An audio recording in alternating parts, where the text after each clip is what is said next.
नमस्कार मित्रों, आज मैं आप लोगों को एक ऐसी कहानी सुनाऊंगी जिसे सुनकर आप लोग भी सोचने पर मजबूर हो जाएंगे।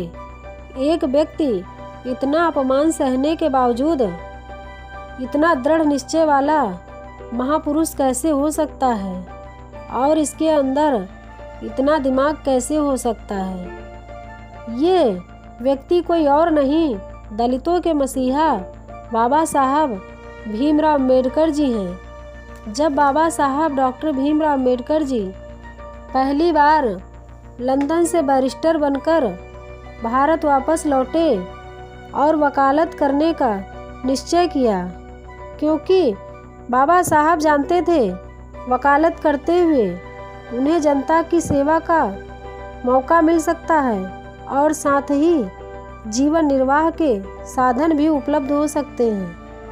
लेकिन बाबा साहब भीमराव अम्बेडकर जी का अछूत का लेबल उनके साथ यहाँ भी लगा रहा। बाबा साहब भीमराव अम्बेडकर जी कोट पहनकर कचहरी के अंदर पहुँचे और कचहरी के अंदर जितने भी वकील थे सबने बाबा साहब भीमराव अम्बेडकर जी को देखकर पहचान लिया और बोलने लगे, ये वही एक महार जाति का व्यक्ति है और ये काला कोट पहनकर हमारी कचहरी के अंदर आ गया है, अब ये हमारी बराबरी करेगा। बाबा साहब डॉक्टर भीमराव अम्बेडकर जी कुछ ना बोलते हुए कचहरी के अंदर जाकर अपना बैठने की जगह ढूंढने लगे, लेकिन उनको जगह नहीं मिली। उनमें से एक वकील ने डॉक्टर बाबा साहब भीमराव अम्बेडकर जी को चिढ़ाते हुए बोला, हे बैरिस्टर, तुम तो बहुत बड़े विद्वान हो, तुम्हें अंदर बैठने की कोई ज़रूरत नहीं है, तुम तो बाहर भी बैठ सकते हो। इतनी कठिनाइयों के बाद भी बाबा साहब डॉक्टर भीमराव अम्बेडकर जी एक वकील के रूप में उभरे और उनके पांव जमने लगे। तभी डॉक्टर भीमराव अम्बेडकर जी के पास एक बहुत ही महत्वपूर्ण केस आया। यह केस एक सेठ सेठानी के बेटे का है, जिसका इकलौता बेटा था, जिसको फांसी की सज़ा सुनाई गई थी। उस सेठ और सेठानी ने पूरी मुंबई में ऐसा कोई वकील नहीं छोड़ा जिसके पास ना गए हो। जिसके पास जाते और बताते वह सब मना कर देते और सेठ से कहते कि तुम्हारा बेटा अब नहीं बच पाएगा। और सेठ अंत में बाबा साहब डॉक्टर भीमराव अम्बेडकर जी के पास पहुंचा और अपनी दास्तां सुनाई। बाबा साहब डॉक्टर भीमराव अम्बेडकर जी के चरणों में वह सेठ गिरकर बोला, मेरे पास सब कुछ है, लंबा कारोबार है, आपको जो भी लेना हो, रुपया पैसा धन दौलत सब कुछ ले लो, लेकिन मेरे बेटे को बचा लो। और इतना कहकर वह सेठ बाबा साहब भीमराव अम्बेडकर जी के चरणों में गिर गया और बोला, यदि मेरे बेटे को फांसी होती है तो मेरे घर से दो दो अर्थियाँ उठेंगी, एक बेटा और एक उसकी माँ। इतना सुनकर बाबा साहब भीमराव अम्बेडकर जी को अपनी माँ भीमाबाई की याद आई।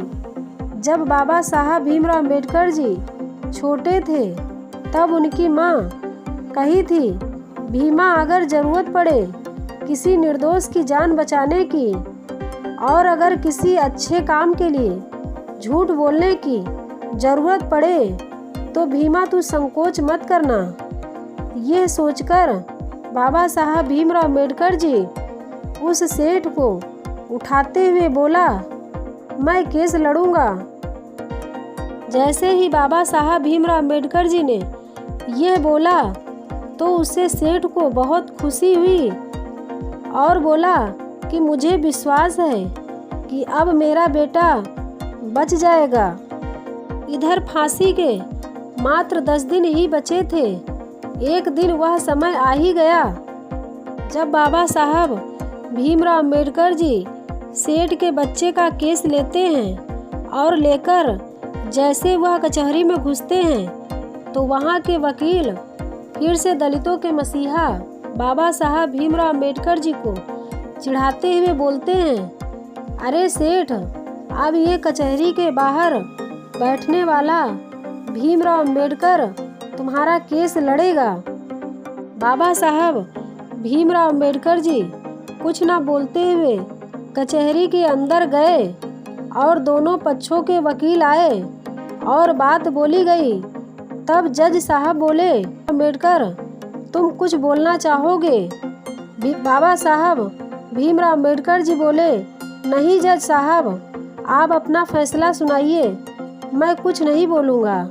तभी सेठ यह सुनकर संकोच में आ गया कि बाबा साहब भीमराव अम्बेडकर ने ये बोला था कि मैं तेरे बच्चों को बचा लूँगा, लेकिन ये तो कुछ भी नहीं बोल रहा है।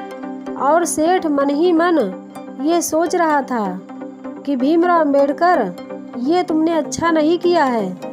जज साहब ने फांसी की सज़ा सुना दी और फांसी के लिए उस लड़के को लेकर जा रहे थे और पहुंचकर उसके गले में फंदा डाला ही गया था। तभी बाबा साहब डॉक्टर भीमराव अम्बेडकर जी ने तुरंत कहा, जज साहब, आपने फांसी की सज़ा दी थी, ना कि मौत की सज़ा दी थी। तभी से फांसी की सज़ा सुनाई जाती है और तब लिखा जाता है सजाए मौत। इस प्रकार से उस सेठ के बच्चे की जान बच जाती है।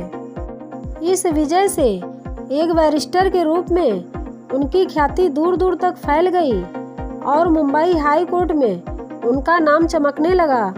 मुंबई हाई कोर्ट के चीफ जस्टिस सर जोहन बैनम पहले डॉक्टर भीमराव अम्बेडकर के साथ ईर्ष्या करते थे, लेकिन डॉक्टर भीमराव अम्बेडकर जी ने अपने मुकदमों के पक्ष में अपनी विद्वतापूर्ण दलीलों द्वारा अपनी योग्यता से चीफ जस्टिस का मन जीत लिया। ऐसे थे दलितों के मसीहा बाबा साहब डॉक्टर भीमराव अम्बेडकर जी, जो सारी उम्र अपमान झेला लेकिन दूसरों की भलाई में ही सोचा। अगर हमारी वीडियो ये अच्छी लगे तो हमारे चैनल को लाइक और सब्सक्राइब कीजिएगा।